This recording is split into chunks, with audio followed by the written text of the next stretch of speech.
Mom and Dad, I've been at Sleepaway Camp for almost 3 weeks. And I'm getting very scared. Welcome to Sleepaway Camp. Someone is watching you. Hey, Mama, remote! Someone is waiting for you. Someone wants to scare you to death.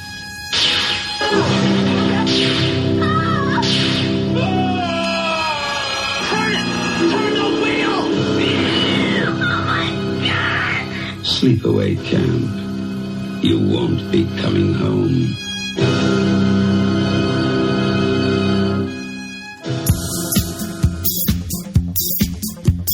Wow. Woo! Woo-hoo. Welcome back to the show, everybody. Good summer episode. Yes, indeed. We're in the dog days of summer here, and we've got a good one for you. Yeah. My name is Pete. And I'm Scott, and these are the movies that made us gay. Yay! Awesome. We've got a really fun episode today. We're talking about a crazy movie. Yes. That I love. I mean, who doesn't love this movie? We'll talk about how well received, well known this is, but it took me a minute to come around. We'll get to it. Talk about it. So we watched. Well, I guess that we took a little trip to Sleepaway Camp. Yes, indeed. With our friend of the pod, Mike Toscano. Welcome to the show. Welcome to the show, Mike. Thank you, guys. Thanks for coming on. And yes, we watched Sleepaway Camp, released November 18th, 1983, directed by Robert Hitzik. Sure. Yeah, so we watched Sleepaway Camp. So, Mike, you wanted to do Sleepaway Camp. Mike, do you want to briefly tell us about your history with Sleepaway Camp? Yes, sure. So I saw it on video. It was actually recommended from my brother. And I was really hardcore into horror films, and that was one of the lesser known films. And I tracked down a copy of it, rented it from a local video store, and was just in awe of what I was watching. It's pretty crazy. It's so wrong. Yeah, there's a lot of shit going on in this movie that just like would never fly in a mainstream movie. I mean, was this movie even mainstream? I mean, I feel like this was but I feel like this was given a semi-wide release for like the early 80s. I think it was released in almost 800 theaters. Yeah, but the 80s was like the Wild West. But that said, this crazy B movie managed to sort of just be played in like multiplexes across America. Right. But it was not produced by a big motion picture company. Scott, what is your history, your beloved history with this movie? So this was a movie that was introduced to me in college. I feel like our prior guest Darcy Miller used to talk about Sleepaway Camp a lot, and my friend Anna, listener to the show, hey Anna, how's it going? She got all of us together and we did a group watch of Sleepaway Camp. Okay. I feel like how this movie should be watched is with a big room of people. Okay, but you were a full-grown adult. Yes, I was in college when I first watched this. Mike, you said how old were you? I was like 15. Okay, not too bad. So you weren't too scarred. No, not at all. But, like, were you blown away by the end of this movie? I was. I did not see that coming. I didn't Google anything about the movie walking in, so I was shocked. I mean, it's such a gag how this movie ends. I didn't know about it at all. I don't even think I was familiar with it. Like, I think maybe I had seen, the box art in, like, video stores, growing up, and just kind of dismissed it as, like a B movie and something that probably wasn't very good, to begin with. So I never gave it a chance. And I finally saw it when Scott showed it to me as a full-grown, 30-something-year-old adult, and was pretty shocked. Not just by the ending, but by the entire movie itself. There's so much going on as far as, like, inappropriateness with, like, the kids. The final scene is crazy. It's such a like, I don't know, it's a mind scrambler. I have in my notes exploitation movie for children. I mean, it's definitely an exploitation movie. Is it for children though? That's the question. But it's starring children though. It is starring children. Which is very rare because most of the time with horror films in a camp setting, it was always the counselors and not the kids. So that made it really unique for me. And Felissa Rose was how old when she made this movie? I think she was around 13. I think so, yeah. That's insane. And I mean, the big thing with kid actors is the fact that, you know, they can't be on set as long as adults can. So that's usually why they get people over the age of 18 to play teenagers. And it was a different time. I mean, like, I know, like Felissa had mentioned about, like, her mom was the only mom on set, and all the other kids, like, their parents just dropped them off and left. Oh my God. Just drop off the kids to go shoot a movie this summer. Yeah. Or, I mean, this was probably just shot in, like, October, September. Like the time when I think it was shot at Camp Algonquin in New York that the director had gone to summer camp with, and they had to shoot this in the off season. Yeah, and just the time when parents would say, okay, there's going to be adults there, so you're fine. Go hang out and come back alive 12 hours later.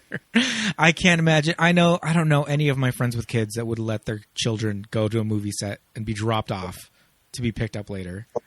Well, just reading the script, I don't know any parents would probably allow their kids after reading the script. Oh man, there is. Who is writing this? Just like, yep, this is totally on the level. Just like this gross camp cook is going to diddle this 12-year-old minutes after she walks into the kitchen. There's some shit that's just like, I don't know. Okay. Obviously, there's so much. And I think part of it is like a different time. Like, what year is this movie? 83. 83. So this is very early in like home video, right? You know, to buy movies in 1983 was cost an exorbitant amount of money. You know, movie rentals was a thing, but people weren't watching movies over and over again and analyzing them to the extent that they are now. So they just kind of figured, oh, you just forget about the pedophilia, the rampant pedophilia in this movie.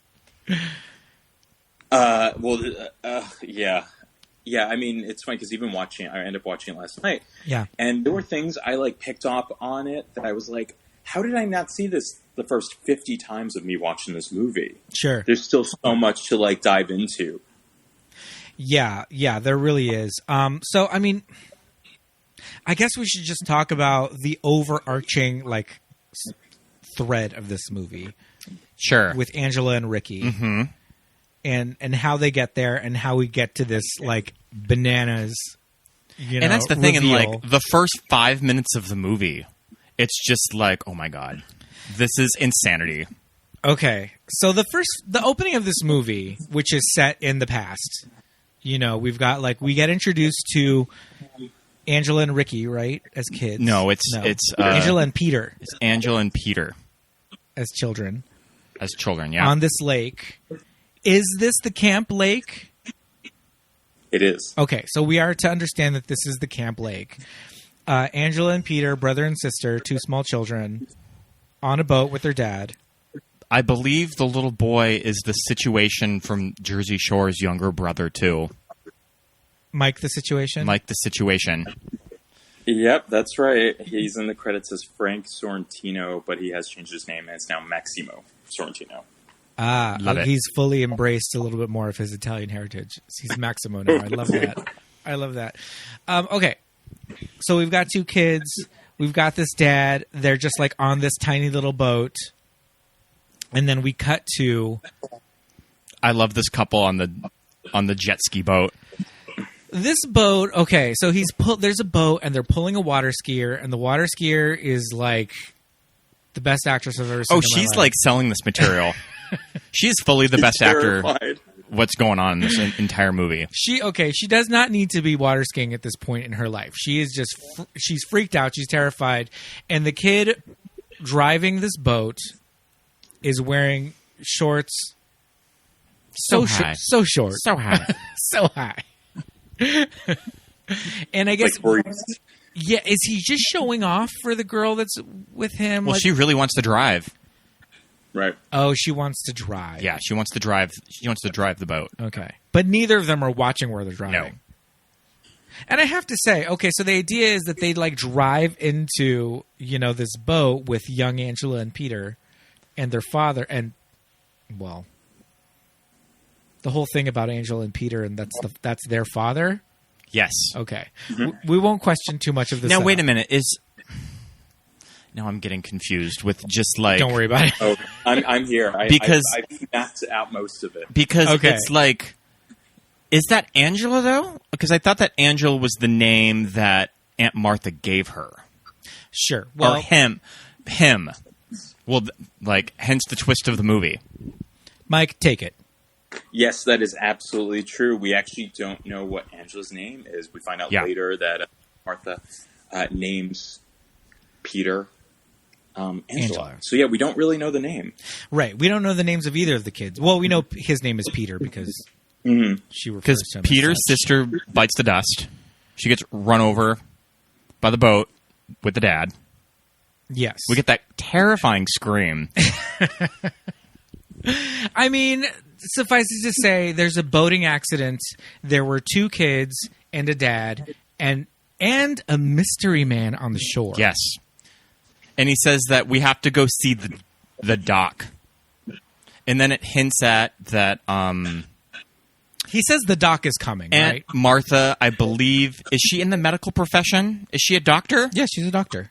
He is, he's referring to Doc, and then Peter says, "Is Ricky coming?" And the father's like, "No, he's staying with his dad this weekend." Okay, so young Ricky, their cousin that we eventually becomes the main character of this movie. So again, suffice it to say, there's a boating accident. There were 2 kids and a father, and they all go into the water, and only one comes out. And we see, at this point, we get introduced to Aunt Martha. I love Aunt Martha. This woman. I love what she's given to this role. This is just like, you have a small character on the page, and she just like makes it really pop. She adds a lot of She's drag. She's in it for 5 minutes, and she's so memorable. If you notice, the way she performs is super interesting, because she's really a caricature. Yes. Everyone's playing natural. She's the only person in the movie that's like so out there, and it's outrageous. And her outfit, yeah, it's like almost like it's like a tennis outfit. It's like white, right? With like a beret. I mean, it's so weird. Yeah, there's a lot going on. And okay, so at this point, we just flash right to the present of 1983, and we find out that Aunt Martha has her son Ricky, and then the surviving child is, we are to believe, the girl, the daughter, who is Angela, and they're both teenage age, and we're going off to camp. Yes. Okay, and this thus starts the events of the movie. But Angela's whole thing is that she's traumatized. She's afraid of the water, right? Because she doesn't like going in the water at camp. So I'm assuming she has like a whole thing with water, because that's where like her father and sibling were killed. And she's not mute, but she just voluntarily doesn't talk a lot. You got it. Her performance of just kind of these vacant stares. Every now and then I'm kind of on Judy's side. Just fucking talk. Because she's giving, I mean, the idea is that she's traumatized. She doesn't speak a lot. She's just very much like, maybe shouldn't even be introduced to this camp yet because she's just been through it. But these vacant stares, man, sometimes I'm just like, yeah, Angela, give me something. Mm-hmm. Well, we make it to camp. I will say, though, my favorite stare, though, is when Angela's talking to the boy, Paul. Yes. She's interested. And he leaves because, I want to say, Meg and Judy walk up, or one of them, and she's like smiling. She's like, goodbye. And then she turns to them, and literally her face changes completely into the like blank stare. It's such a bitchy move, and I love it. Yeah. Because when she's with Paul, it's like nothing's wrong. Yeah, she's happy. Yeah, she's happy. She's like having a ball. And, I see it. Paul's cute. So I didn't realize until this viewing is that Paul's the one that you see his little kid butt. Oh, you see Paul's buns several times in this movie. But it's that whole camp prank thing where he pulls down his pants. Oh, yeah. And the guy's face hits it. And Mozart smacks his face in his butt. Yeah. This little, 13-year-old ass. Well, that actor's probably 15 or 16. Poor Mozart. What did he do? He was just playing video games. He didn't want to play baseball. He was just sitting in the field, just standing in the field. He wasn't interested. He's got his electronic football handheld game. This kid definitely feels like he should be a part of the group from Wet Hot American Summer. Mozart or Paul? Mozart. Yeah. Yeah. When we meet the kids when they first get to camp, I don't even know what to make of these. There's so much going on. I love when all of the kids run off the bus and they're just running full sprint towards the lake or the cabins. And meanwhile, Mel and Ronnie are just standing there screaming stuff. The kids are obviously not paying attention to them. And then we just get introduced to Ronnie's shorts. Yeah. Oh, Ronnie. He's got the tiniest waist ever. At one point, he looks like he's wearing shorts that a Hooters girl should wear. Yeah, that's definitely the style. Yeah. You could definitely see everything in those shorts. Yeah, the amount of shorty shorts with a midriff crop top T-shirt on the boys, I love that look. Countless. Last night we also took a trip with Ernest to camp. We watched Ernest Goes to Camp, and half the boys in that movie were wearing the crop top T-shirt. I love it. Yeah, Bring it back. That look needs Bring to it come. back. I mean, for that look, I don't know if I could do it, but I would look at that. Yeah, crop tops and mesh shirts. I love the super Italian looking guy that is the counselor in charge of the boys' bunk. I like what he's serving in this movie. And he's hairy. Yes, he's very swarthy. He's dark and hairy. He's got Tony Danza hair. Oh man. Yeah, so all these kids are running down, running at full sprint, kind of on a downhill angle towards the cabins or whatever.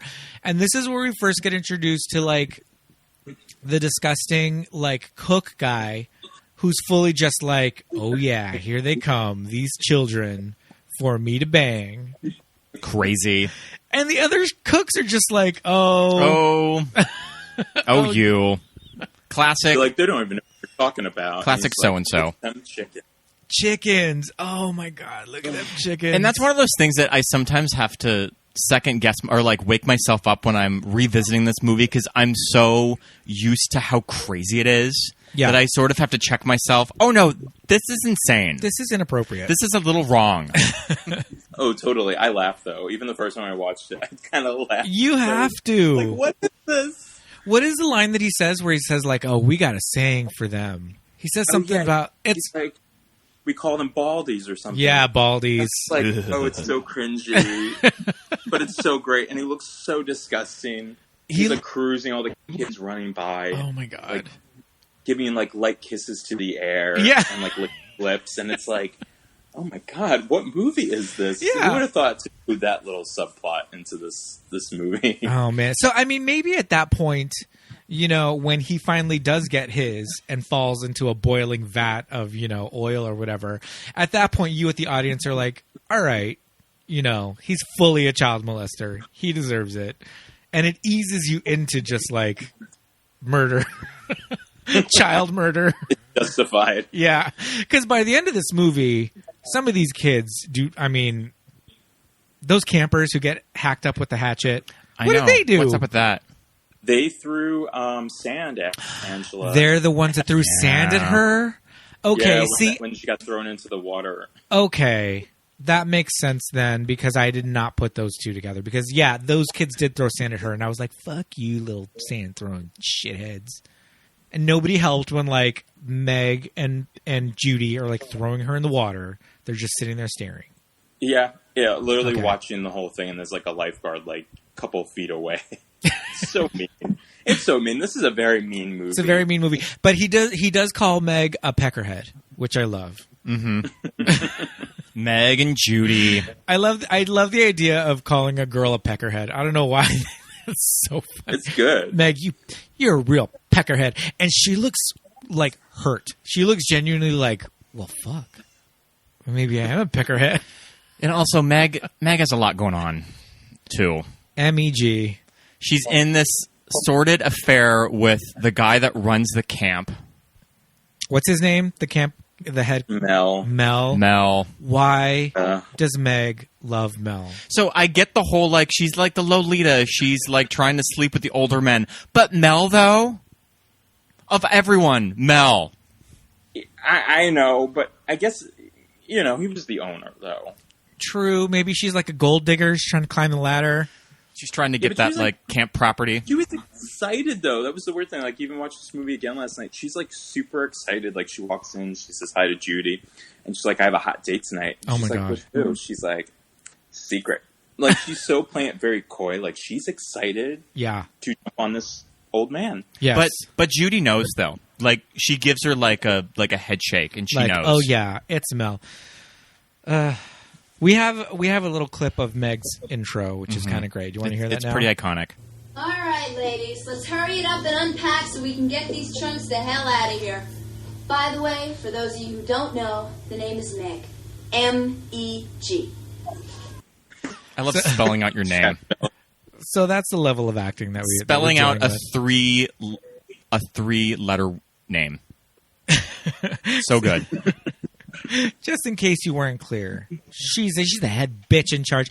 There's another counselor in this bunk that's kind of like tries to calm Meg down a lot, and I think she's doing the Lord's work. That actress is very much like Totally. I mean, I think she's the only really nice one out of all the female counselors. yes, she very much like goes to Angela, sorry. She goes to Angela and asks her if she's okay, like, do you need anything? If you don't have to get in the water if you don't want to, kind of a thing. Where Meg is just like, fuck this bitch. She's ruining my summer. I'm throwing her in the water, all because she doesn't talk to me. Yeah, she's like, this little bitch isn't even talking to me, and she gets so crazed about it, and I love it. It's so pressing her button. Yeah, and it's like, they probably didn't set it up that way that Angela's doing this to get a rise out of her, but it reads that way. That she's doing it all on purpose, Oh, absolutely. We have to talk about Judy. I love Judy. I love what this actress is giving in this movie. This is some, like, John Waters brilliance style of acting. And it's one of those things that, like, did the director get this performance out of her? Did this actress just come to set and just be like, this is how I'm going to deliver all of these lines? I think so, actually. Like, I don't think there was really much of a sculpting of character except No. for playing the mean girl. But I mean, there's so many choices. That hair. Oh my God. So much hair, and she's all just legs. And we get introduced to her. She's literally being surrounded by like 4 or 3 older boys. Yes. And we're like, Judy, hey Judy. And she just turns to him and she's like, hi. And turns right back around. She's such a bitch, but I love it. And she's all after all the boys. Well, okay. And the big through line early on in the movie is that, hey, get a load Check of out Judy. Judy. She like filled out, and she's got the big cans now from last summer. Meanwhile, They're okay. the actress who plays Judy, well, I'm not body shaming. I don't see what these boys are so worked up about. Let me just put it that way. She puts out, that's all. Yeah, she puts out. That's all they need to say. And she puts out. had some makeout sessions with Ricky the Yes, summer before. the previous summer. Judy and Ricky have a past, right? Right. Ricky, I like Ricky. I like the choices that he makes. He kind of has some emotional issues. He's got some rage. Mm-hmm. Well, I mean, who says that Angela was the only killer? This is also true. We just watched a YouTube video moments before this began where they were just kind of talking about, the making of and the ins and outs and all that. And they talked about fan theories that, maybe Angela wasn't the only one. Well, because they would use the actor who played Ricky as a double whenever they would have Angela kill someone. Yeah, actually, so Phyllis's mom didn't want her to be, holding a knife at somebody. Sure. So they used Ricky, to fill in that role. Which I like because it's kind of a misdirect, too. Totally. And then even watching it last night, I mean, there's a moment with Mozart with the knife, and then I realized that's the same knife that starts killing people in the rest of the movie. So it's like either Ricky's a part of it or he told Angela everything. Yeah. That's so interesting. I didn't think about that either. Now, do you think they they had to have consciously cast the two of them, two actors that looked so similar to each other?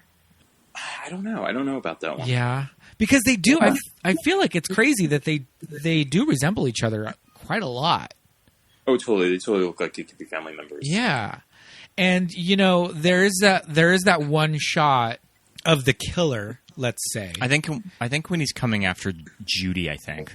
It's either Judy or Meg, where they're silhouetted in the door frame. It's Judy. Yeah. And it's just like, is it because of our, modern day high definition televisions that we're just like, oh, that's Ricky?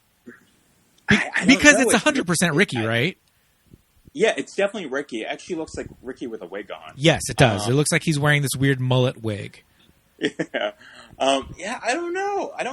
But I would think that they would have, at least even on Blu-ray releases, try to tone that down. But, I mean, it's clear as day that that's Ricky. Because we just have, it's a DVD, right? Yeah. So we just have the DVD. And I guess that our DVD has cut scenes of the movie, which we just found out. Yeah. I guess that when you get the Scream Factory edition, they extend the boys skinny dipping scene, and I can't remember what else. But yeah, they left out scenes of the movie. Yeah, they also shortened a scene where one of the boys with the snake coming out of his mouth when they find his body. Oh, I almost wonder if it was a print that was given to Anchor Bay or whatever films did this DVD, if it was probably a cut that they had to submit to the MPAA that had stuff trimmed down. I don't know. No. Yeah, nothing was cut out of the movie. For some reason, they just had a print and it ended up just being cut. There really wasn't any explanation from it. I remember when that disc came out, people were like, where are these scenes? I guess people were really missing that one shot of the group of men from behind naked jumping into the lake, because that was definitely not on that disc. Mm-hmm. And you see more butt in this movie than anything else. I was going to say, the amount of teenage boy butt in this movie is crazy. There's no breasts. There's no boobs anywhere. And it's like, they're like young actors in tidy whities jumping in water. What? They're all about showing off those white cotton Hanes. Yeah, there's a lot of buns in this movie, and I feel like I missed out seeing this as a young kid, because I definitely would have paused the shit out of it in those skinny dipping scenes. Now, did you go to summer camp? I did go to summer camp. Did you go to a summer camp like this movie? Not like this, not a sleepaway camp. It was just a day camp. And I also grew up on Long Island. And so if you notice, everyone has an accent, obviously a New York accent. Yes. Yeah. That was another reason why I kind of connected to it. Just being from Long Island and also being around those types of people. Even the adults that were in the movie. Not the chef, Artie, but everyone else, yeah. I mean, I'm used to that. So that's kind of one of the reasons why I related to it. So I went to summer camp. I did probably about a week at a Christian Bible camp, which is kind of funny because I feel like the whole Christian Bible thing was just sort of tacked on. It was just summer camp when it came down to it. Yeah. Now, was yours a sleepaway or was it a day camp? Yep. It was a sleepaway. It was a sleepaway camp. And did you have a picture of your parents under your pillow that you would just cry yourself to sleep with every night? Hell no. I was used to being left alone and damn latchkey kid. I was to fend for yourself. I was used at a young age. being separate. I mean, I was just used to going away. Sure. From my family, so I didn't think it was that big of a deal. Yeah. Well, for me, all I can say is that is some white people shit, and I did not go to any sort of summer camps. I was home helping my grandmother clean the bathroom like I was supposed to. So, well, moving on. We've got Meg, we've got Judy. I mean, Judy, we could do a whole episode just on her looks. So is Judy's accent, is that a New York accent? It's a Long Island. A Long accent, Island right? accent? Yeah, but not as thick. Mm-hmm. Definitely not as thick. Like, you could tell a lot of people have that. I used to have it too. And if you ever hear my mother, you could hear it so much. Oof. That's awesome. We have a couple of nights where there's like, okay, so there's a social, right? I love how ghetto this mess hall looks. There's like graffiti on the walls. Oh man, yeah, they went in and they shot this summer camp as is. Like, they did not do one damn thing to dress this, like, at all. There's like, these walls are tagged up. This looks like it hasn't seen a drop of paint since like the 60s. I love this camp. How long is this movie? It's probably like It's not 90 minutes. Is it even Yeah, 90 minutes? that's what I was going to say, like 90 minutes. Because Yeah, 84. yeah, 84 minutes. Mm-hmm. And that baseball scene is a full 15. You're watching this baseball game, that's for sure. Oof. They actually did. Okay, so my mistake. They did actually cut out some extra minutes. So, like in the beginning of the movie, where you had like the audio over the campground, the desert campground. Sure. That was audio from stuff that was removed that they didn't end up using from more baseball footage. Wow. That picture in that crop top. Oh, those pants. Yep. I mean, his shorts. I mean, they are so short. Like, I couldn't even see if he even had a dick. He was tucked. Yeah, the baseball scene is crazy, and I love. There's that really cool, but I just love the conversation that Mel has with Ricky, where he just kind of casually like corners Ricky, and ultimately is trying to get him to like admit that Ricky's like the killer, and Mel's just like, so how's camp? Like, how do you like it? And Ricky says something to the effect of like, there's not enough guys around. And when he says there's no I'm like, what? And then he's like, yeah, it's hard to get a good ball game going. And I was, oh, okay. Meanwhile, there's like one bunk of girls in this entire camp. And it's all boys. But yeah, he specifically says it's hard to get a good ball game going when they devoted a third of this movie to this baseball game. This guy blows dead dogs. That's a burn at the baseball game. Wow. Blows that dog. I gotta start using that. See, I love the line, like, he's like, eat shit, Ricky, and he's like, eat shit and live. Yeah. Eat shit and And I'm die. like, oh, I No, love eat that. shit and live. Again, I'm gonna put that in my vernacular. It's gonna go out there. I'm gonna tell people to eat shit. Yeah, so I guess the baseball game kind of doesn't really introduce us to Mozart, but is it there to just illustrate Ricky's like temper? I don't know. Mozart saves the day, and he catches that fly ball and wins the game. Yeah. Well, it also kind of establishes, like, Ricky as hate towards the older guys. Oh, Yeah. yeah. Doing a lot more stuff to, they threw a water balloon at Angela. Right. So it's kind of setting up this, versus type Yeah. of dynamic. Do you know what I love in this movie that you never see in movies now? Are little kids cussing, but just like actually how like a 13-year-old kid would cuss. Yeah. Makes me smile. That's how kids talk. Yeah, it's so good. Yeah, it And you is never like see this that in movies now. Yeah. Do kids even still talk like that? Because I remember growing up, for me, like, yeah, kids were still, like, pretty foul-mouthed. Like, they were like sailors. Oh, yeah. And I think, yeah, it's like, and I have a potty mouth to this day, curse like a damn sailor. And, yeah, it just stems from when I was a kid and just like seeing that on the playground, just being like, oh man, you can just curse freely out here. Such an adult on the playground. Yeah. It's like when you watch the Bad News Bears and you listen to all of those kids cuss. Well, yeah, that's like the prime example of like of foul-mouthed children. I love that. Yeah, there's some really great swears in this, some really good burns, and yeah, you don't really see that a lot in movies anymore. And they swore a blue streak in It. In the last two It movies, so, but I think that those were also set in the 80s, so maybe they were like trying to illustrate that whole like.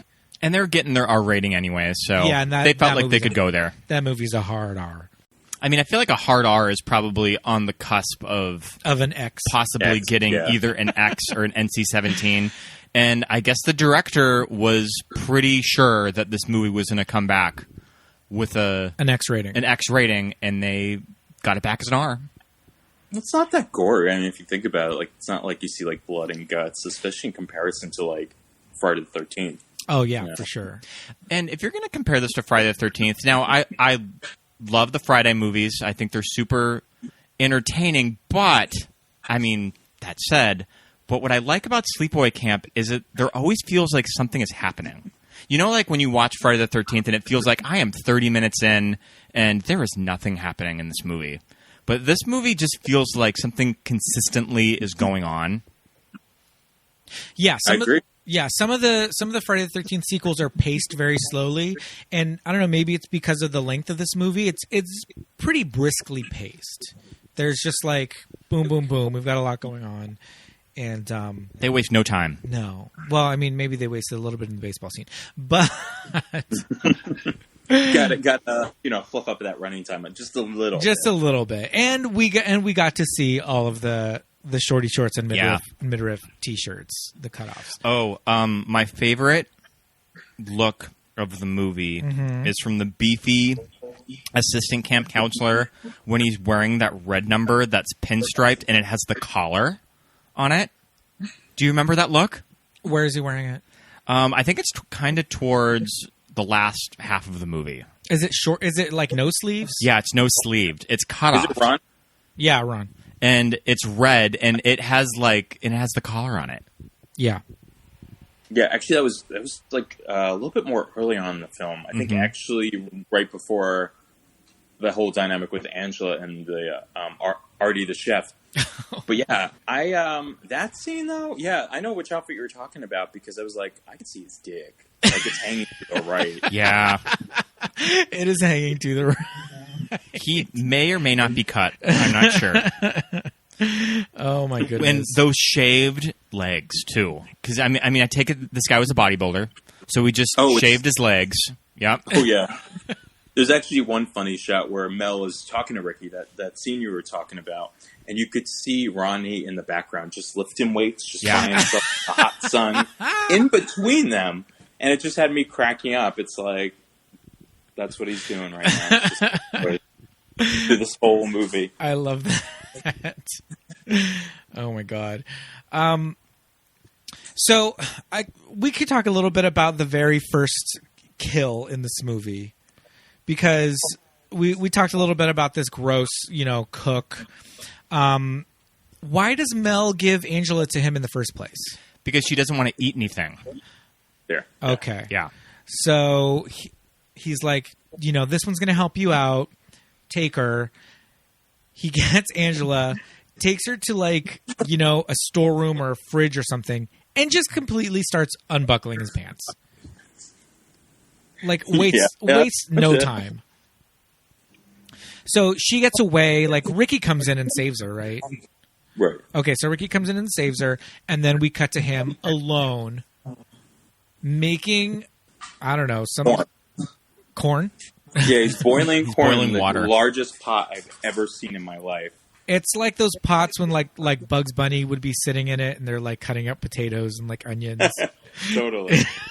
Yeah. It's so huge on this stool that does not look safe. No, on a rickety stool above, just seasoning up this boiling vat. I love whenever somebody sees the killer and they're just like, "Oh, you! What are you doing here?" Yes, it's very much like, you again. Yeah, they all react to the killer in the same kind of way, and they never say It's the dialogue is very much like, what are you doing? Well, he sees the killer. They pull the stool, chair, ladder, whatever it is out from under him, and he gets completely, covered in boiling water and is just screaming bloody murder. It's pretty good makeup, too. For being a low-budget movie, it looks pretty good. Oh, it's great. Yeah, actually, because there's a cutaway and then it cuts back to him screaming. You can actually see, boils like raising on his face. I was like, oh, that's really good. Yeah, I did notice that they put in bladders and stuff to make the boils move. That's fun. Later on, when they find the boy in the water, like his whole face with like the snakes coming in and out of it and all that, there are some really interesting like appliances, is what they call them in the biz. Mm-hmm. So Mel is less concerned that one of his employees died than he is about like the publicity. He can't have this camp be closed. Yeah, exactly. It was an accident. Yeah, but he didn't actually. I'm curious, why didn't he like say who did it to him? Because he didn't die. Because there's a whole scene where he's like, he's going to be in a lot of pain, and they like wheel him out with his like hands bandaged and his whole body actually bandaged, like still screaming. The backboard. Yeah, still screaming. I'm like, if he could scream, he could kind of say who it is, but I guess that we were in the movie, so I guess that's true. I never thought about that plot hole. No one went to... I love that the ambulance that carries him out, you can tell that's the real EMTs that they just got as extras. Like, did they just call 911? They're like, "Come right away." I mean, it was a small community. Everybody wanted to chip in and help, so they just got EMTs to be extras.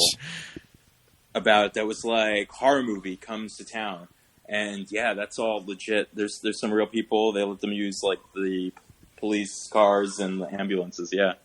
Okay, that's kind of cool. Is this where we get introduced to the mustachioed police officer? I think a little later, but let's talk about him. Oh man, I love him. Mm-hmm. His delivery. What does he say? Like, "No, I'm no expert." About like the drowning. He's like, "I'm not a doctor." But it looks and Mel's to me just so mean to him through the whole thing.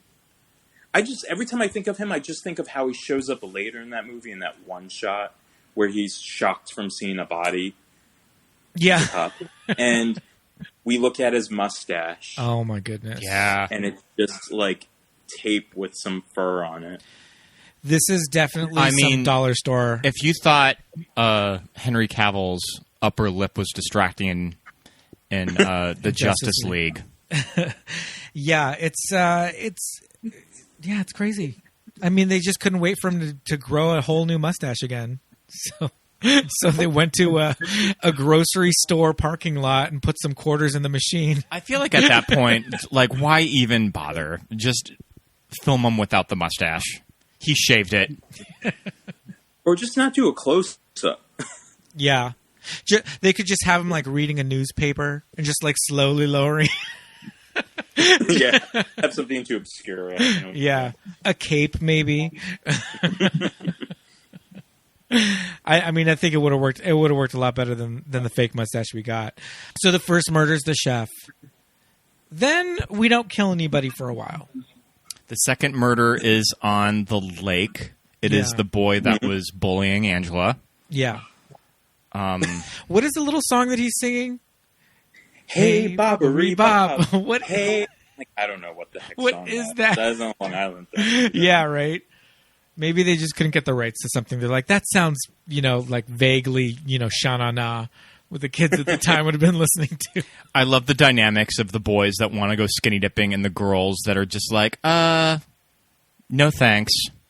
And the boys are just like, well, fuck all of you guys. Yeah, the boys are just like, okay, well, we'll just go skinny dipping with each other. We'll go look at each other's dicks. Why not?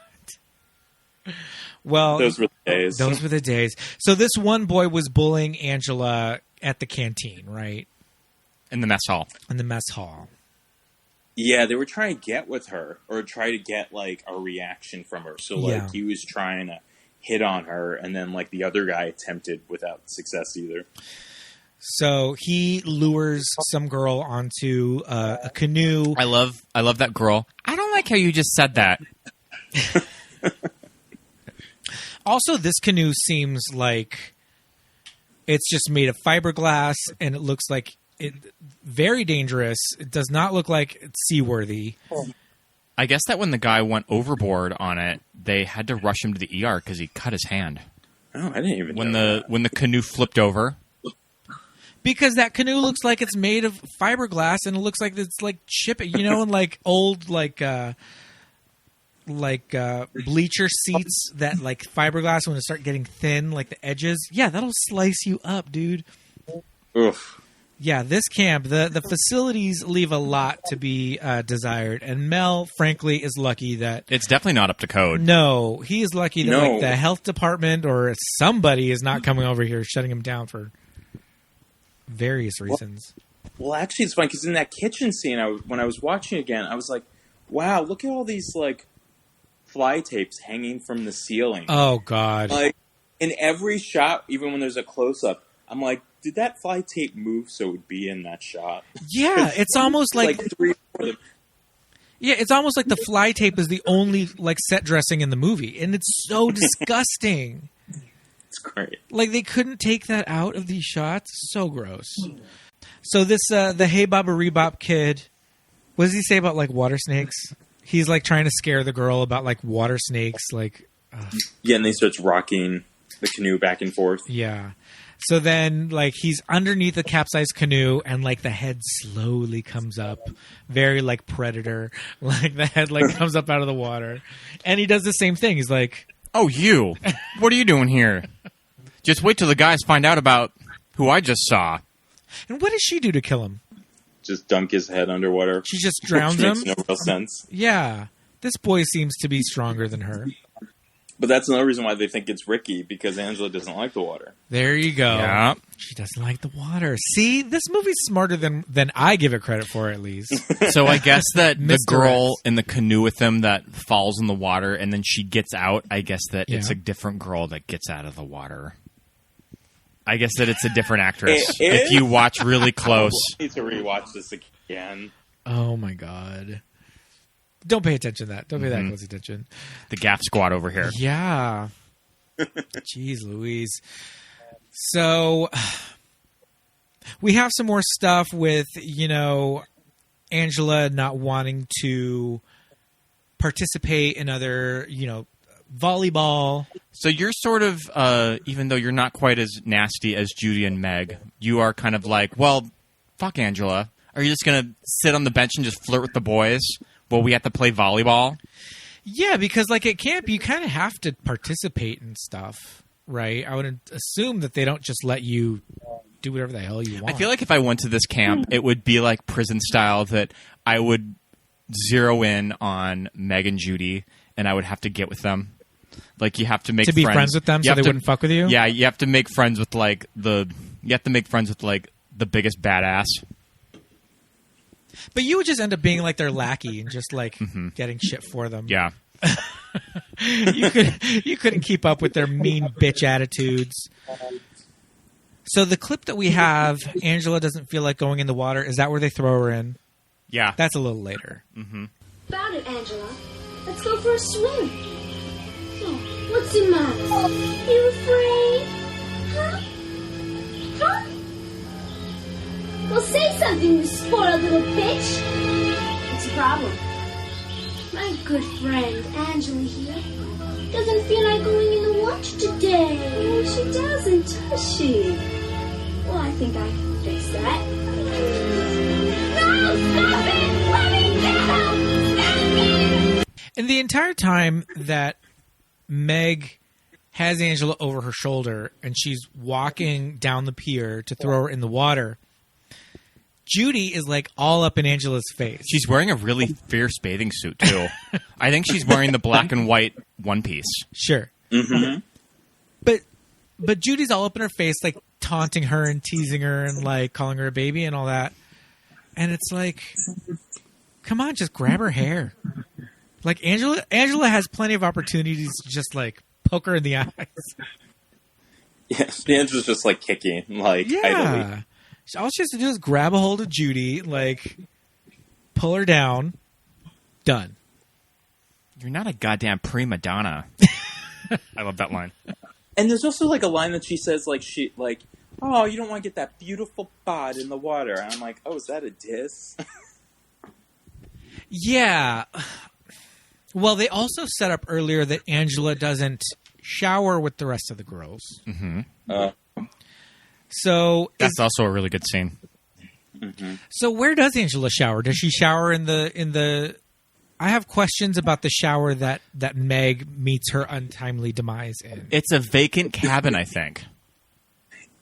Yeah, no, she kind of makes the way the line is set up. It sounds like that she doesn't shower with them. That she does shower, but like during the same time, Just during the day. Okay, yeah. Right. And if she's not participating, then they could all be off at volleyball, and she can go and take a shower. Sure.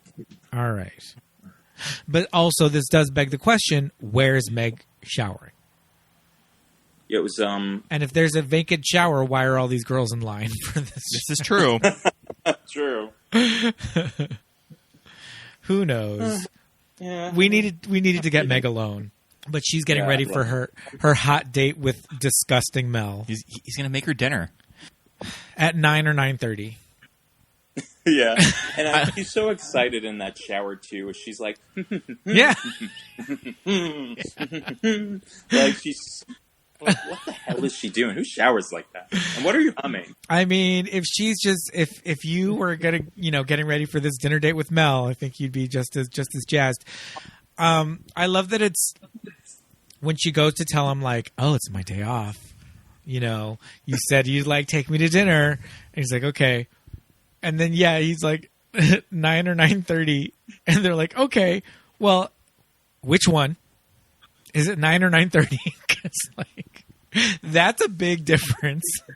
Mm-hmm. And that's a little late for dinner for me. And again, yes, that's so late for dinner. Now, does the guy who gets killed by the bees? That's the day before. Yeah, right? that's the day before. Forgot about the guy that gets killed. And he's by the one that throws the water balloon at Angela. Mm-hmm. Yeah, The one that's shirtless on the roof. Yep. And he's got to take a mean dump. He's like a wicked dump. I remember growing up and hearing guys talk like that and just being like repulsed and scandalized by all of that. Like I don't want to hear that. I don't want to know. I don't want anybody to know. Yeah. They should have had some of the girls talk like that.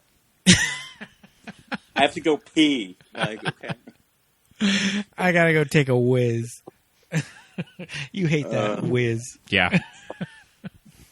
So Angela finds a full-on like beehive on a stick, Like Yogi Bear style. This has to like take some planning because he's got to take the wicked dump, sure. So she like locks him in to the stall with like a chopstick. It's like the thinnest like piece of wood you can find.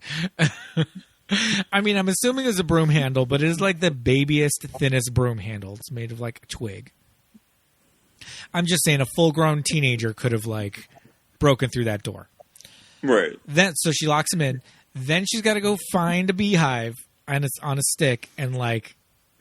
Unless she had it just found earlier in the week and she just put it by a tree somewhere. Yeah. And she was going to come back for it. All I'm saying is this death took some prep because there was like work that went into it. And these are some sort of like killer alien bees because they not only sting him to death, but they like bore into his skin. He is severely allergic or something because his skin is like demolished. Yeah, it's like gone. It's like in his eyeball and stuff like that by the time it cuts away. Yeah, it looks cool though. I mean, right? No, it does. It looks cool. It looks great. It's like fully disgusting. It's successful makeup, but it looks like bullet holes. That's another one down. Meg's death is another one that's kind of crazy. She gets stabbed when taking the shower. But again, are these shower stalls made of like rice paper? Yeah. But actually, so with this movie, I've also showed it to many others who have seen it. And my friend Christina and I like to act out Meg's and Judy's death scene. Oh, yes. If you notice with Meg's death scene, it's like you see the knife like cut into whatever it is, sure. The metal that's supposed to be. But the cut of her reacting to it, she's like, and she just keeps turning her head back and forth, and she's like, and so it's bad, but it's funny at the same time. So, Oh yeah. So good. lovable. Like if if you were to be stabbed in the back, you wouldn't lurch forward, maybe. Right. Yeah. But no, she's just standing directly with her back. She just leans into it. Yeah, she. And then her dead body is standing straight up in the same position until Mel comes to find her. And then it falls. Because it's not even like the knife is still stuck there holding her up. Right. Because the killer pulls the knife out and cleans it off in the shower. I love that they rinse it off in the still running water with Meg still in there. Yeah, I was always trying to figure out why. Why was that necessary for that? And maybe it was to put the knife back. Yeah. I don't know. I'm reading into it too much. They're homage to Psycho. Yeah, maybe that's a little nod to Norman Bates somehow. I don't know. But Judy's death is very drag. It just seems like Okay. a drag queen death, a curling iron in the vag. So I remember Halloween one year, my friend Anna, who introduced us to this movie, she went out to the bars with all of us dressed as Judy, and she even had the T-shirt that said Judy, and she had the short shorts, she had the hair in the sideways pony, and she would walk around with the curling iron, and no one got it. Oh, I would have died. Yeah. I've been I love. yeah, I mean, were you at straight bars? Yeah. Well, yeah, there's your answer. And would a curling iron in your vagina Kill you? kill you? I don't know. Although it's very you never really see Judy's body. Did she survive? There's one little shot where after the scene plays out, the killer moves the bed and her body falls behind it, and then the killer pushes it back to hide it. Now hasn't there been fan shorts that this actress has done that bring her back? Yeah, and I have not seen that. Judy's It's revenge. on the disc. I know. I feel bad, But I like that this They actress included is it? super game. Oh yeah, she's 25 years later. I want to meet her. I would love to meet her. Yeah, that would be amazing. I think my favorite part about Judy's death is that she gets socked in the face before it. It's great. Just punched right in the face. Just act that out. Whenever you're watching this movie, just act that out because it's literally just a deadpan punch. Yeah. Across the camera, basically. It wouldn't knock anyone out. No. It was just I mean, but then that's how we get the opportunity to get the hot curling iron up the cooter. I feel like I first was introduced to this movie hearing about this death. Okay. That's when when I first heard this movie talked about in college. Sure. I think that Darcy told me about this death and how great it was. Well, I mean, Judy Shirley, if anybody deserved it in this movie besides the chef, maybe Judy did, because she was kind of a bitch to Angela. I mean, she said to Angela, "You're a real carpenter's dream. Flat as a board and needs a screw." Hey, Angela, Yes. how come you never take showers when the rest of us do? Huh? You queer or something? Oh, I know what it is. You haven't reached puberty yet. Is that it? I bet you don't even have your period. That's enough, Judy. Angela's allowed to shower in the morning or any other time she wants to. Yeah. She takes showers when no one can see. She has no hair down below. Judy, she's a real carpenter's dream.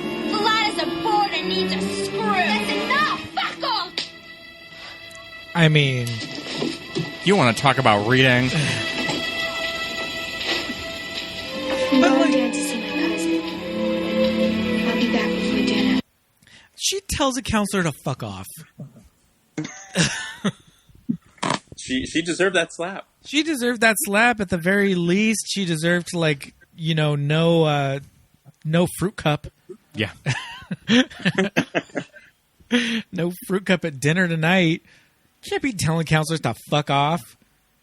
But that's Judy. the scene. That's like that Oscar scene. Oh you my know? God. That's when Not- everybody not- cheers when it's shown at like the Castro or something, Yeah. and the audience just like loses their goddamn mind when she says that line.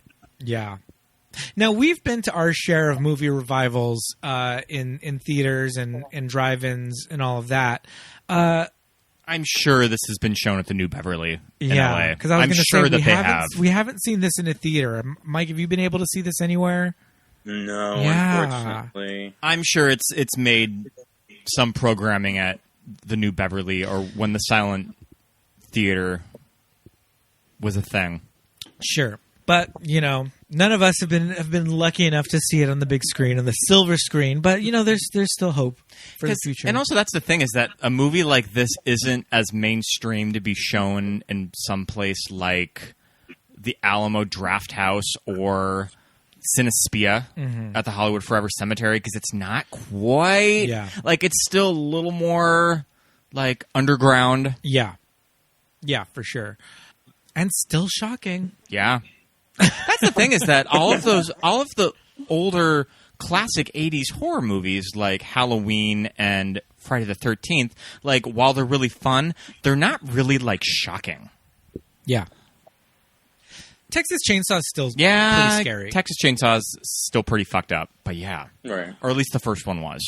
Yeah, and but none of that had like such a big reveal like that, where it was like, what? Yeah. Because in that movie, we find out about Angela, and the movie just ends. yeah. Like, Yeah. like done. We're done with this movie. We're dropping you off here, and it's like, huh?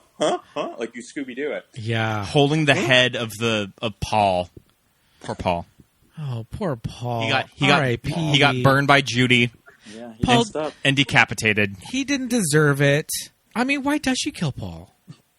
Because he was kissing Judy. He was kissing Judy, but she tricked him. Yeah, well, he She's- screwed up still. Her feminine wiles. She's a whore. She is a whore. I feel like we didn't do our initial Aunt Martha clip, Yeah. but we have to talk a little bit more about Aunt Martha to get the final like flashback Yes. to the ultimate reveal. So why don't we just play the first Aunt Martha clip so we can get an idea of the acting styles. This is just a little this preview woman. of how subtle this movie is. Hurry, sweeties! We don't want to be late for the boss! Goodness, no. Well, that wouldn't do at all. Richard, Angela! Oh, here you are. Look what I did. I packed you and your cousin some goodies for the ride up to camp. Wasn't that nice of me? Any chips? Why, of course. I believe there's a whole bag. Why, I'm almost sure of it. Angela, isn't there anything special my little girl would care for? We gotta go, Mom. It's getting late. Why, of course you do, dear. We wouldn't want them to leave without us, now would we? So yeah, those are some acting choices. But later on in the movie, Angela starts to have these kind of like memories from her youth. And we ultimately see that her and her sibling Yes. see her father and this man, his like homosexual lover, in bed. And I love this like black box theater like memory situation that's going on. Because at first they're sitting on the bed and he's pointing at her. Well, no. First we see the dudes in bed caressing each other lovingly, and the boy and the girl are like in the doorway looking, and they're just giggling. And I mean, I don't think they're giggling because it's two men, because they're little children. I think they're just giggling because they're like on top of each other in bed. They'd be giggling if it was a man and a woman. Agreed. Right. Yeah, I totally agree. But also what's interesting, well, that was different. For a horror movie to show a gay couple Yeah. who isn't a villain, really. Yep. That was kind of like a wow moment for me. And also, even watching it last night, like I kind of acknowledged, because we see that guy in the beginning, the boyfriend or partner. Yeah. And when his, he sees his partner die, he's like, But it kind of is they have a normal, not I want to say normal relationship, but there's a normality. Like, it's obvious that the kids have a relationship. They're on this, lake together as a family. Yeah. So I thought that was really cool and different for that time. Yeah, it's totally true. And you don't necessarily know if the doc, maybe the doc does know about this relationship. Who knows? I don't know. It's very ambiguous.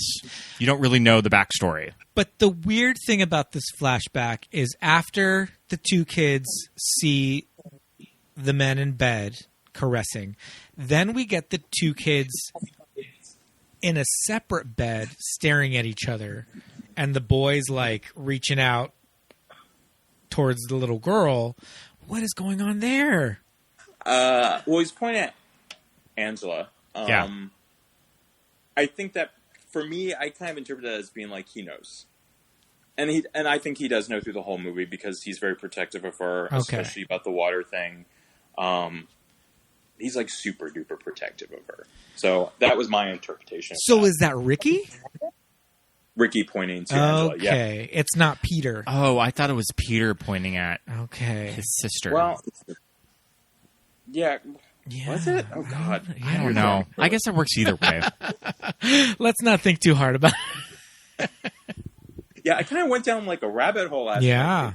movie because I've watched this movie so many times, and I kind of look at just face value for what it is, and I was like, I'm going into this conspiracy theory rabbit hole of like trying to figure out and tie this movie together. But that's the beauty of it. Yeah, it's true. It's true. And I feel like they did put a lot into the misdirects and, the setups and the payoff and all of that. So it's pretty well executed as far as keeping the secret and the ultimate reveal at the end. Was there one last thing in the flashbacks? So they're diddling each other? Well, you get the whole, I guess it's right before Angela's revealed. You get the flashback with Aunt Martha meeting the little boy. Okay, yeah, too. it's in the separate flashback. Mm-hmm. It's in the separate flashback. When the little boy now has... Well, it's just a child at this point because their entire head is wrapped in gauze. So you can't see the length of their hair or anything. So you don't know still that this is Peter that survived.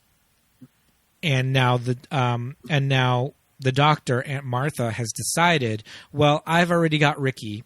I've wanted a daughter this entire time. So you, Peter, the surviving child, are no longer Peter. I'm going to raise you as Angela, my niece, Angela. And what in the... I almost wonder if the script was conceived with this idea and the writer-director just worked backwards. Like this was like the seed of the idea that he had. Yeah. He hasn't really gone into that like in depth from what I've read and heard. He kind of just talks about how, he's inspired to just write this type of movie in this environment, and that was it. And really just focus on the children as being the form of entertainment rather than the counselors and the adult. But he hasn't. The ending, it's weird. It's not really talked about on a writing perspective. Filming perspective, there's a lot of stuff out there. He claims that Friday the 13th gooped him because he had this movie written before those movies came out. So he says that he was onto the whole summer camp horror movie before that movie. Interesting. And also, Friday the 13th takes place like the week before camp. So all the kids aren't even there. Oh, yeah, that's true. Right. So Felicia's mother is on set the entire time. She's taking care that her 13-year-old daughter is not shown on screen holding a knife. Yet we have this final shot, which I know it's not Felissa, and it's a series of cutaways. So is that a prosthetic head on her? Yeah. Wow. Yeah, it's a map. Yeah, that's crazy. Well, it looks so good. Two, right? Is it like when it's just the neck up, it's actually Felissa, and then the full body? It's her, yeah. Yeah. Yeah. Okay, can you explain a little bit about that? Because I am just dumbfounded and shocked, and I have no idea how this is achieved. Like, what the hell? So, in discussing how to shoot the ending, they decided to do a cast of her face there were some discussions prior that is kind of like was up in the air about doing a strap-on. But Oh boy. Felicity's mom was like, no. So what they ended up doing was they created, a mask of Angela, and they got a college kid, shaved him down, and shot the scene, and he had a bunch of beer before shooting the scene, and that's the story of that. And no one knows who that college kid is. No. He should be like working the rounds of horror conventions. Yeah, just sign the picture. This is mine. Angela's It's an dick. Wow. I mean, that's insane to me because it's clearly it's a man's or a man. It's a boy. It's a male body, and yeah, it's like you can tell when they cut back and forth.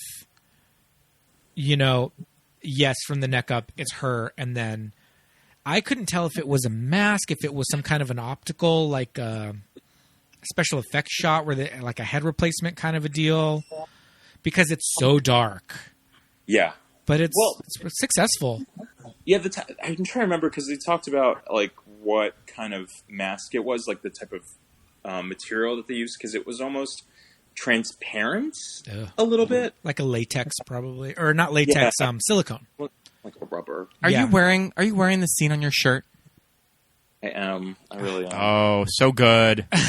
Yeah, this is a new shirt, so love it. I feel like I had to break it out for today. Yeah, for sure. The face that she is making and the sound that she is making in these shots is like it like never leaves you. You're just Yeah.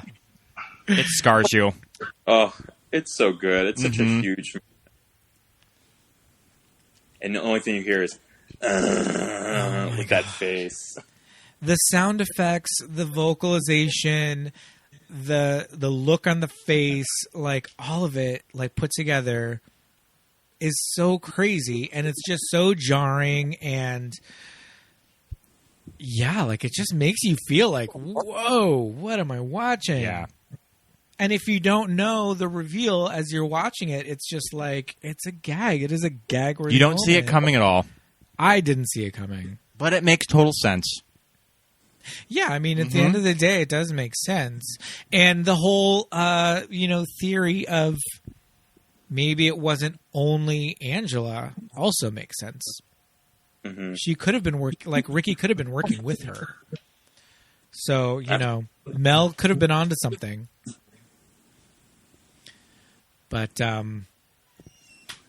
yeah, those last shots of this movie are insane. And like you said, it just ends.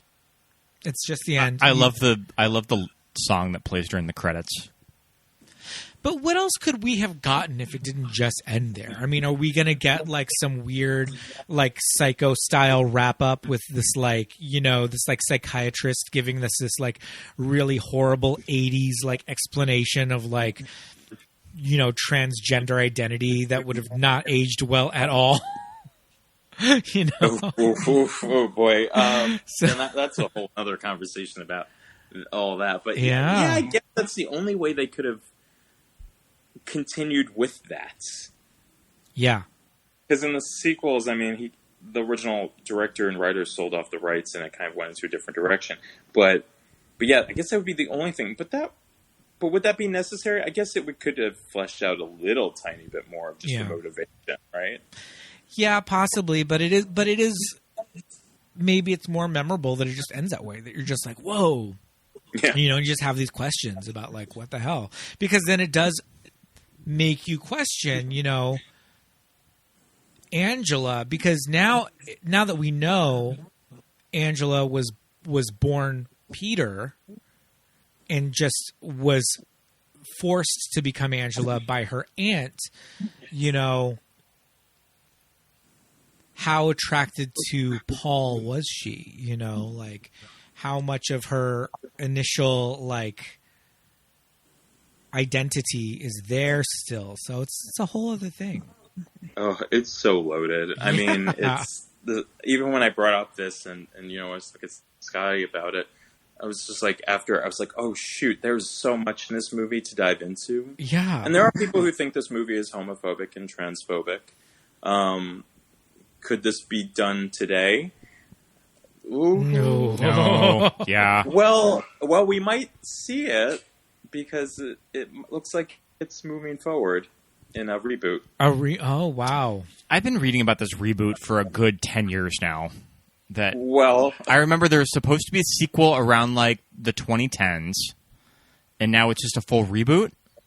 Well, there was Returns. There was the 2 and 3. Yeah. And there was some movie that got axed, the fourth one, and then there was Return to Sleepaway Camp, and yeah, this reboot's been in the works for a while, but it looks like it's not going to be a movie anymore. It's going to be a limited series on a streaming platform. Okay, so that makes sense. And it's going to take place now and still have the same characters. So it should be interesting. I'm curious how they're going to work this angle. Yeah. How are they? Yeah, I don't know. And I guess this is just the case. I was going to say, I guess this is the case with movies that have gay men in it. There's kind of crazy stuff like this, like with Angela, that I guess the gay community just latches onto and just ends up owning, just because it's just a part of pop culture and it's what people grew up on, that you just sort of latch onto it. Even though there's wrong stuff in it, you just tend to gravitate towards it. Like it's all we had? Yeah. The scraps that they threw at us, we'll just take and gobble up. Well, I mean, she was really taking revenge on the people that hurt her. So it's almost like Carrie in a way, where yeah, we can identify with maybe being bullied at one point in our life, and obviously not taking that action, but maybe. Yeah, for sure. And also, there's definitely some like male gaze in this movie with all of the boys. Yeah, I mean, aside from just like all of the teenage buns and like crop tops and shorty shorts. Buns. But we also have like characters like Judy and Meg. Yeah. That are characters that we tend to gravitate towards in these movies that are just like over the top. Like crazy. I mean, it's why Chris is my favorite character of Carrie. Because she gets all the best lines. This is true. Good point. This is true. I mean, yeah, this movie is loaded when it comes to some of the some of the issues as far as the sexual identity of the main character. We won't even touch that. I've read different opinions about it, like obviously through the years, and I have my own opinion, and I really look at it as more so the danger of forced gender roles. Yes. And the danger of it. So that's my personal opinion about that whole thing. Yeah. Other people have different opinions, and some people think that it's totally transphobic, and they have every right to feel that way. Yeah, but for sure. I don't think this was supposed to be a representation, really. Oh, yeah. And, I mean, at the end of the day, it's just a fun bit of, like, 80s horror. It's fun B-movie pulp. Yeah. Oh, and I love showing it to people who have never seen it before. I'm like, don't read anything about it. Yeah. I won't be wearing the shirt. Our past guest, Josh Clement, had never seen this movie, and he watched it this week because I told him that we were doing Sleepaway Camp. And he was gagged. He was gagged. I mean, he messaged me like the moment the reveal was. Yeah. Yeah, needless to say, this will do that to you, and it'll stick with you. This movie's like, for being a piece of like pulpy B movie, kind of a throwaway thing. It's still talked about. It's still talked about. It'll stay with you. Do we have any final thoughts on this movie, Mike? Do you have anything that you'd like to wrap up? I mean, how can you wrap it up? Just just you. If people haven't watched it, I definitely recommend just giving it a shot and have an open mind about it. There's so much love behind this movie. I've met Felissa 3-4 times. That's amazing. She's totally. If you guys ever have you guys had the opportunity to meet her? No, not yet. Oh, she is so sweet, and she's such a character. She's the type of girl where you would want to take her to the gay bar or a strip club and shots with. Like, she's so bubbly and sweet. And a funny story about it is the second or third time that I met her, and it was at conventions, I start walking up to her table, and she looks up at the corner of her eye, and she said, "Is that Michael Toscano?" And I literally gasped, and clutched my pearls. I'm like, did she recognize you from Instagram? Huh? And she recognized you from Instagram? Or from your previous... and also from meeting her. For Oh, I love that. Because I met Maximo Sorrentino at another convention, and I met Jonathan, who plays Ricky. And she asked me if I was still in contact with Maximo. Sure. But she's super nice. Definitely recommend. If you ever have an opportunity to meet her, she's all hugs. That's so cool. That's awesome. I feel like anytime I've seen her on social media platforms, people have nothing but great things to say about her. And one of the crazy things is that she is so young in this movie that, like, looks amazing, like, now. And it's just because she was a child when she made this. So it's like, she's not really that old, like that much older than us. So she looks great. But yeah, I've definitely seen on social media that people love her, and she's still around making those appearances at the cons. I feel like, although if I was walked into a convention and there was the Sleepaway Camp section, I feel like Karen Field's table would be the one that I would probably beeline to. Is that Judy? Judy. Oh, well, there you go. Does she do the cons? I don't know. Some I haven't had the opportunity to meet her. I feel like all of them, all of like the principal leads have just embraced the legacy of the movie too. Yeah. Well, that's good. And actually, the last con that I went to in January, that was the last time I actually saw Felissa, here in Atlanta. They had a separate section just for the sequels. Like, almost everybody from the sequels were there. Was Bruce Springsteen's sister there? No, she wasn't there. But everyone else pretty much was. She wasn't there, and Renee Estevez was not there. We love Renee Estevez. Heathers. Betty Finn. Wow. It would have been wild to see Jane Krakowski as Judy. Because that's who originally auditioned and they wanted, but then they were just really taken with Karen Field's audition. Yeah, I can't blame them for that. Mm-hmm. Yeah, I feel like she's just right for like this group of kids, for just having this like long dark hair and just being like this little short loudmouth like hellion. she did a really good job. I mean, Jane Krakowski would have been amazing as well. She would have been a really good Judy, but we got a good Judy. Was there any homages to Sleepaway Camp and American Horror Story 1984? I don't remember any. Did you watch 1984? I did. I never finish the newer American Horror Stories, and I managed to finish that one. Yeah, I was happy with that season. And it was kind of a mixed bag for me.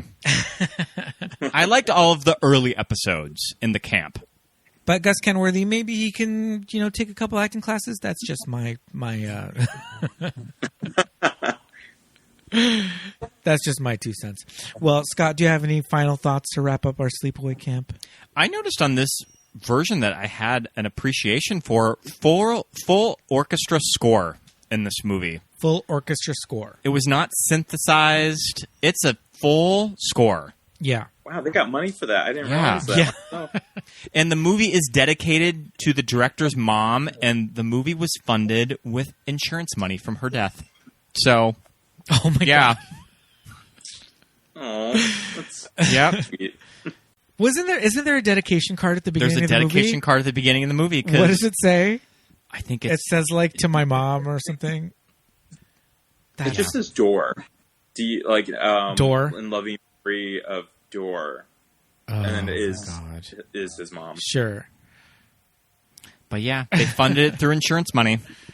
That's Wow. cool.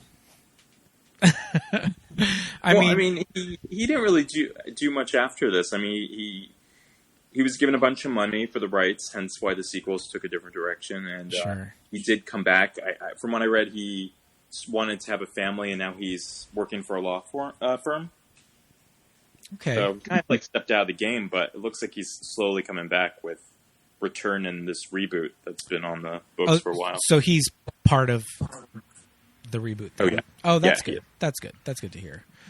Okay. Well, man, did we cover everything? I think we did. I think we got through this whole movie. I mean, I don't know if you can ever get through all of Sleepaway Camp in a critical analysis. And I appreciate that now when the horror community reflects on the genre, Sleepaway Camp is always up there with one of the best summer camp horror movies to come out of the 80s. People appreciate it and acknowledge it. Yeah, you can't leave it out of the conversation. It's definitely influential for a lot of different reasons, but it's great. I love it. It's crazy. I can't believe I went so long without watching it. But Mike, this was a lot of fun. Thank you for coming on our show. Do you want to plug your social media? You have a really fun Instagram account. That's where I first discovered you. Yeah.